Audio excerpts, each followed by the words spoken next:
اللہ تعالیٰ فرماتا ہے کہ جو اللہ کی راہ میں مال خرچ کرتے ہیں ان کی مثال اس دانے کی طرح ہے جس کی 10 بالیاں ہوں اور ہر بالی میں 100 دانہ ہو، بلکہ اللہ تعالیٰ اس سے بھی بڑھا دیتا ہے۔ اللہ تعالیٰ کس طرح بڑھاتا ہے؟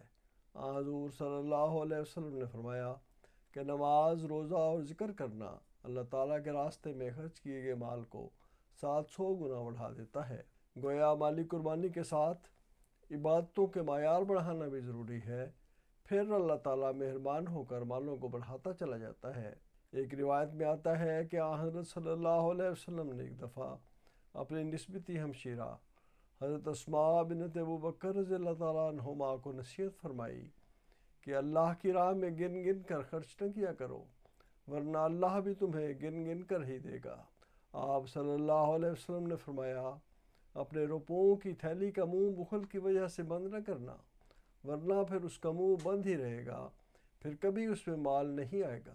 یعنی اگر مال نکلے گا تو اور آئے گا بھی، اس لیے دل کو کھول کر خرچ کرو۔